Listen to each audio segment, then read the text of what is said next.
बुद्धं पबुज्जन्ति सदा गौतमा सावका एसं दिवाच रतोच निच्चं बुद्धगता सती।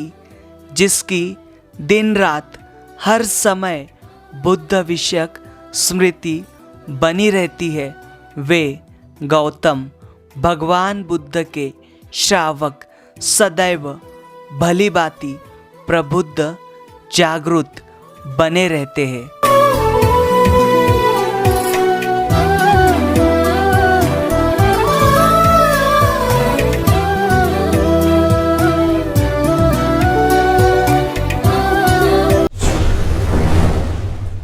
सदियाँ बीत गई है लेकिन सभ्यता वहीं पर है।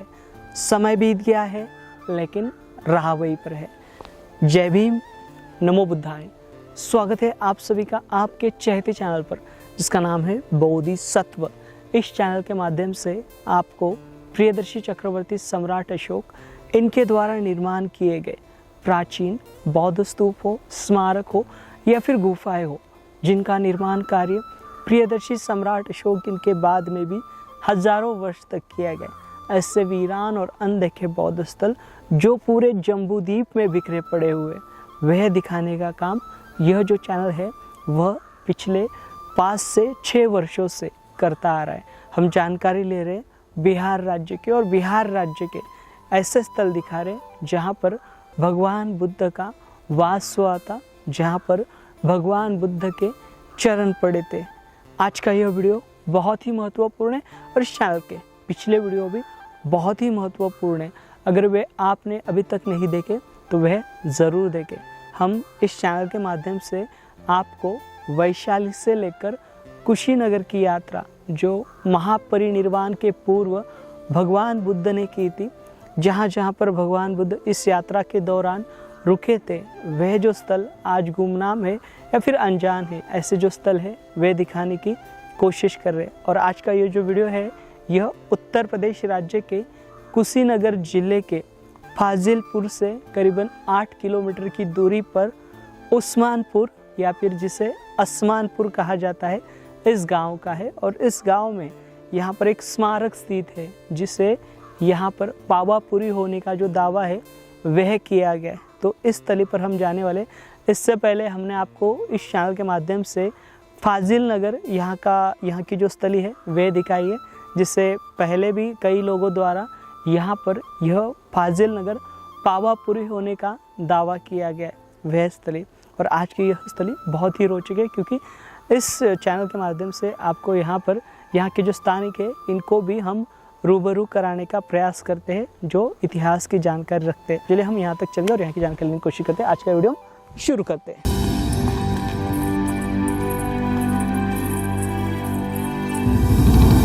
18वीं सदी के अंत तक सर अलेक्जेंडर कनिंघम और उनके समकालीन विद्वानों ने भगवान बुद्ध के संबंधित लगभग सभी प्राचीन स्थलों पर अपनी मुहर लगा दी थी, लेकिन कुछ ऐसे भी स्थल थे जो सदियों से अनछुए थे। उसमें पावापुरी भी शामिल है। वैसे देखा जाए तो कुछ विद्वानों का यह मानना है कि उत्तर प्रदेश के कुशीनगर से 20 किलोमीटर की दूरी पर स्थित फाजिल नगर यही पावा है, जहाँ महावीर जैन इनका परिनिर्वाण हुआ था, जहाँ भगवान बुद्ध ने अपना आखिरी भोजन किया था। फाजिल नगर यहाँ पाए गए पुरातात्विक दस्तावेज प्राचीन किले के साक्ष्य सामने रखते हैं। वही असमानपुर या उस्मानपुर यहाँ के पुरातात्विक साक्ष्य गुप्तों से पुराने दस्तावेज सामने रखते हैं। कुशीनगर से लगभग 28 किलोमीटर की दूरी पर उस्मानपुर या असमानपुर नाम की पुरातात्विक स्थली स्थित है, जो लोगों के नज़रों से आज भी ओझल है। जिसे पावापुरी के साथ जोड़ा जाता है।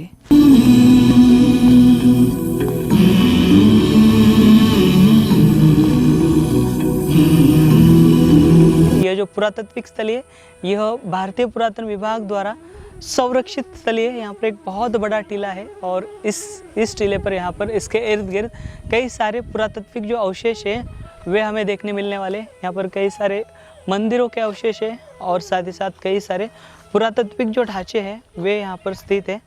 देखिए यहाँ पर चले ये जो स्थली है स्थली की हम जानकारी लेने की कोशिश करेंगे। हमारे साथ पूर्व पुरातत्ववेत्ता और इतिहासकार डॉक्टर श्याम सुंदर साहब हैं, जिन्होंने इस स्थली के बारे में अपनी किताब में जिक्र किया है और इस स्थली के पुरातात्विक साक्ष्य जो है उन्होंने अध्ययन किए हैं। तो साहब ये जो स्थली है इस स्थली के बारे में क्या जानकारी हमें प्राप्त यह होती स्थली है? बुद्धकालीन जो टीला है, बुद्धकालीन टीला है। जहाँ भगवान महावीर आए वहाँ बुद्ध आए, दोनों आए। महावीर का निर्वाण हो गया और भगवान बुद्ध यहाँ से बीमार पड़ के चले गए कुशीनगर और वहाँ जाने पर उनका निर्वाण हो गया। हाँ, निर्वाण हो गया। यहाँ से पावा से चलने के बाद, बिरभारी नामक पावा से स्थान से चलने के बाद वो ये घोड़धाप पहुँचे, जहाँ भगवान बुद्ध पानी पिए थे पहली बार अंतिम यात्रा में। उसके बाद से वो आगे फिर कोकुता पर गए, वहाँ विश्राम किया, स्नान किए, पानी पिए, फिर अपने से चुंद को वापस किया घर के लिए और वहाँ से कुछ निकल के चल दिए, जाकर वहाँ निर्वाण प्राप्त कर लिया। तो उन्हीं प्राचीन स्थलों में से यह है, सुनते ना। और यह क्लियर है, जिसलिए एविडेंसेज पाए गए हैं वो सब एविडेंसेज बताते हैं कि यही पावा है।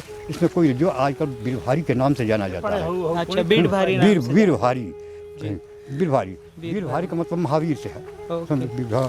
तो वीर जो है कहते हैं महावीर को, महावीर को कहते हैं, जो है यहाँ से डोर बंदे। साहब हमें ये बताइए यहाँ पर से ऐसे क्या पुरातात्विक साक्ष्य मिले हैं? इन पुरातत्व ये पावा नारा लिखा हुआ मिला है यही हाँ, पर हाँ, से हाँ, मिला। पावा में यज्ञ करो वही मिला हुआ है, समझते ना। और जो फाजिल नगर में जो चुंडा का ये कहा जाता है, वो तो अब बता रहा है। फाजिल नगर क्या जो है चुंड स्थल कहना बिल्कुल गलत है। फाजिल नगर पावा है ही नहीं है, क्योंकि प्राचीन एंसेंट रूट से उत्तरा पूर्व था ही नहीं वो जो है। दूसरी चीज़ वहाँ से कोई अब तक एविडेंस नहीं मिला है। तीसरी चीज़ 3 बार खुदाई हो गई है, वह गुप्त काल का अवशेष है।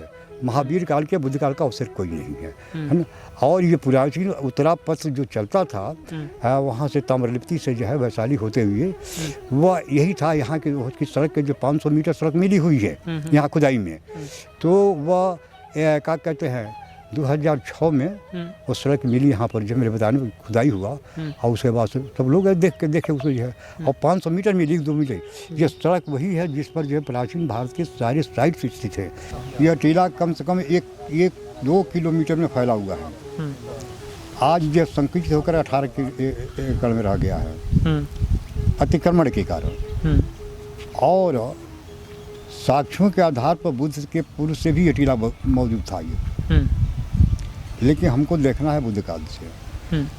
और महावीर जैन धर्म के जो 24वें तीर्थंकर थे आए यहाँ अपने शिष्य उपाली को मनाने के लिए। उपाली बौद्ध धर्म स्वीकार कर लिया था जी। उसको मनाए नहीं माना तो महावीर यहीं अपना जो है निर्वाण प्राप्त कर लिए। रहे भगवान बुद्ध जो है चले राजगीर से चल कर वैशाली होते हुए वैशाली, भंडग्राम, हस्तीग्राम और श्रीपुर कोठी और जम्बूग्राम, आमग्राम, भोनगर, बदुराव होते हुए यह उस्मानपुर में पहुँचे। ये वर्तमान नाम उस्मानपुर है, प्राचीन नाम इसका जो बीरभारी है, ऐतिहासिक नाम। तो यहाँ पर भगवान बुद्ध चुंद के यहाँ भोजन किए। चुंद का स्थल फरंधा गांव में है, इसके पूर्व जो है 1-1.5 किलोमीटर पर। वहाँ पर क्या है? वो जो है सरकारी भवन बना हुआ है, वहाँ का टीला नष्ट हो गया है। लेकिन जब हम जो काम करना शुरू किए आज के 40 वर्ष पूर्व, तो वहाँ टीला वर्तमान था, वहाँ कॉइन्स मूर्ति सबों को मिली और वहाँ पर रिंग वेल्स ज़्यादा हैं, है ना। तो ये अच्छा दूसरी परंपरा में है, इतिहास को तय करने में परंपरा, नाम, पाटरी, कॉइन्स, ये सारी मूर्तियाँ आती हैं तय करने के लिए, तो सारी उपलब्ध है वहाँ से। तो वो चुंद स्थल वहाँ भगवान बुद्ध ने वहाँ भोजन किया। अब बीमार पड़ गए, बीमार पड़ से सीधे भागे आए और यहाँ से चल दिए कुशीनगर। आनंद से कहा जल्दी चलो कुशीनगर, और आए और यहाँ से चल करके जो है यही उत्तरा पथ जो टीले से निकल जो उत्तर जो 500 मीटर मिला हुआ उत्तर पथ उससे होकर के निकले घोड़धाप गए, जो आज सोनवा नाला के नाम से जाना जाता है। अच्छा बकुलहर और बेलवा की बैली के बीच में है वो। जी। और वहाँ से पानी पिए मांगे आनंद से, आनंद ने पानी लाया पिए, फिर वहाँ से भगवान थके हुए हाथ में कुछ नाला पहुँच ऐसी क्या कहते हैं ककुत्था पहुँचे, ककुत्था पानी पिए नहाए, और फिर वहाँ से अपने सिच चुंड को लौटा करके भगवान चले गए कुशीनगर।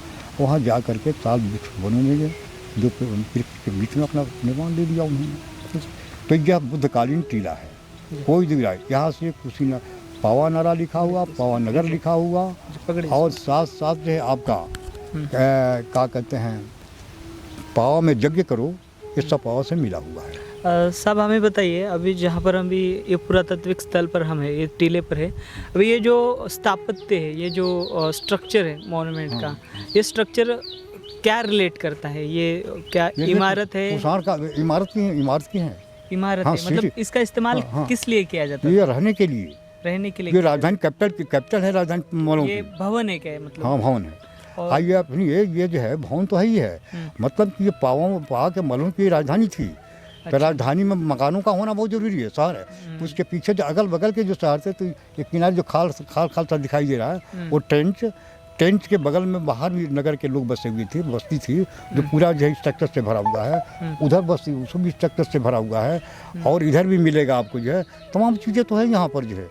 अब बस्ती थी, लेकिन यहाँ पर ये जो ईंटें हैं, अगर यहाँ कुषाण काल की है और कुछ गुप्त काल के भी, कुछ ऊपर वाले पोर्शन कुछ गुप्त काल के हैं जी। हाँ, अगर ये प्राचीन बस्ती थी, तो इस प्राचीन बस्ती के ऊपर ये लोग ने, मतलब कुषाण ने, गुप्तों ने बस्ती क्यों बसाई सर? बस्ती देखिए ऐसा है कि जैसे जैसे सभ्यताएं आती गई, संस्कृति के लोग आते गए, अब इस स्ट्रक्चर पर स्ट्रक्चर बनाते चले गए, समझते हैं ना? हाँ, क्योंकि ऊंची जमीन थी, तो ये लोग बनाते चले गए। उस पर ये कुषाणों ने बनाया, गुप्तों ने बनाया, फिर बाद के लोगों ने भी बनाया है, समझते हैं ना? तो ये स्टेप बाय स्टेप बढ़ता गया। और रह गई बात बुद्ध काल की, तो बुद्ध यहाँ का सबसे प्राचीन टीला जो है, वहाँ इससे से 1 किलोमीटर जो पूरा में पड़ेगा, डिश जिसको कहा जाता है आजकल डिश कहा जाता है उसको, वो भी जो ध्वस्त हो रहा है सरकार की पुरातत्व और सरकार की निष्क्रियता की वजह से। तो आप लोग बेईमानी में बैठे हुए हैं ना सर। हम आपके एक सवाल आपसे पूछते हैं, जैसे माना जाता है सम्राट भाई साहब जो पूछे मैं कड़वा जवाब दूंगा, तो जब मैं सत्य कहूँगा। जी, हमें ये बताइए, यहाँ पर मतलब कुशीनगर में 2 स्तंभ बिठाए गए थे, अशोक स्तंभ। अगर ये कुशीनगर यही नगरी है, तो यहाँ के 2 स्तंभ कहाँ गए? मतलब देखिए 2 स्तंभ जो है, सुनिए, क्योंकि शुरू से ही जो है जमीनों का अतिक्रमण होता आ रहा है, इस अतिक्रमण के कारण काफ़ी चीज़ें नष्ट हो चुकी हैं। जो बचा है ईंटे के रूप में, नाम के रूप में, परंपरा के रूप में और कॉइन्स के रूप में, उसको याद किया जाता, देखा जा रहा है इस समय।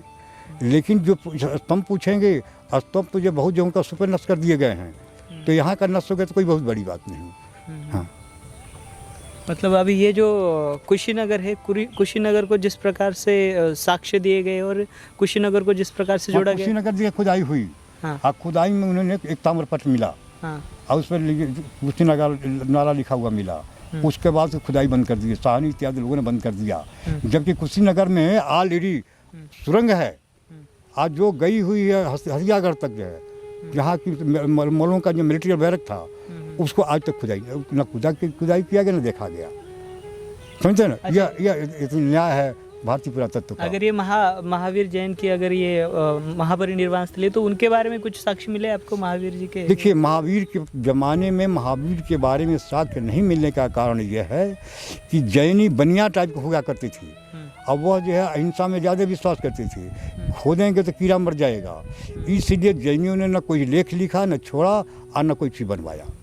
अच्छा, आज भी जैनियों की परंपरा वही है। तो मतलब अभी ये जो स्थली हम देख पा रहे पूरी बुद्ध काली। हाँ, यदि बुद्ध काल के लिटरेचर नहीं होते तो ये स्थली नहीं मिल पाती।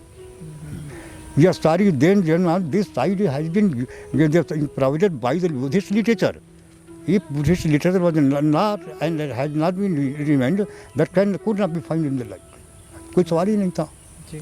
यह सरकार समझी, एक लाइन दे बोल रहा हूँ और ये क्रिटिकल देखिए, इस स्थल की उपेक्षा सरकार, पुरातत्व और नेता और शासक चारों लोगों ने किया है। जी। तो सर स्ट्रक्चर के बारे में बताइए थोड़ा सा। ये कुषाणकालीन के स्ट्रक्चर है, गुप्त काल ऊपर का गुप्तकालीन है। इसका दिखाइए, मतलब यहाँ पर ये जो रूम है, ये रूम दरअसल दीजिए हाथ में। ये जो अभी एक सेल देख पा रहे हैं, ये कक्ष एक किस लिए इस्तेमाल में है? जैसे आज हम घर देखते हैं, हमारा हॉल होता है हाँ बोलिए। उस समय आक्रामक पीरियड था, आक्रमण विदेशियों को हुआ करते थे, इसलिए छोटे छोटे कमरे बनाकर छिपते थे उसमें। इसलिए वो दिख रहे हैं ना, वो क्या है? हाँ, बाथरूम है। हाँ, सब छिपने के लिए कमरे हैं। कमरे हाँ, सब कमरे दिख रहे हैं, सब लोग छिपा करते थे, है ना। अरे इतनी गहरा है ये, गहरा, हाँ, ये इसके अंदर, हाँ, तो माटी भीड़ के बराबर किया गया है, पानी ना लगे। तो इसलिए जो है ये कुषाण काल के है। और इसके नीचे जाएंगे तो वो जो है अब यहाँ नहीं, वहाँ उस सिले पर बुद्ध काल का मिलेगा स्ट्रक्चर, समझे ना। हाँ, ये सारे के सारे चौकोन है और सारे के सारे सेम है, मतलब एक जगह पर ऐसे कितने कक्ष हुआ करते होंगे? ये कक्ष गिनती नहीं है, वो तो पूरी टीला जो है रेजिडेंशियल है। रेसिडेंस, हाँ, पूरी टीला ही कमरों से भरा हुआ है। हाँ, उधर जब जाएंगे इस कोन पर तो कमरे जो JCB से पुरातत्व ने खुदाई कटवाया है ठेकेदार ने, तो बंद कराया गया। बाद में वहाँ की जब नींवें दिखाई देती हैं उसके घर के पास नुमा दिखाई देती है, समझे ना। तो इसलिए कह रहा हूँ डिस्ट्रक्ट किया गया जा रहा है। जी जी जी। हाँ, बर्बाद किया जा रहा है इसको, ताकि यहाँ का इतिहास छिप जाए और फाजिलनगर उजागर हो, जबकि टोटली फ्रॉड है फाजिलनगर। जी। तो देखिए यहाँ पर ये श्याम सुंदर सर जो है, इनके माध्यम से यहाँ पर ये जो स्थली है, स्थली और ये जो नगरी आप देख पा रहे हो, ये खंडर भवन के अवशेष है। खंडर ये बस्ती थी, इस बस्ती के अवशेषों को यहाँ पर जो पावा नगर है या फिर पावापुरी जो है वे यही है, इसके साक्ष्य उनके पास है और वो सारे दस्तावेज उन्होंने यहाँ पर पेश किए हैं।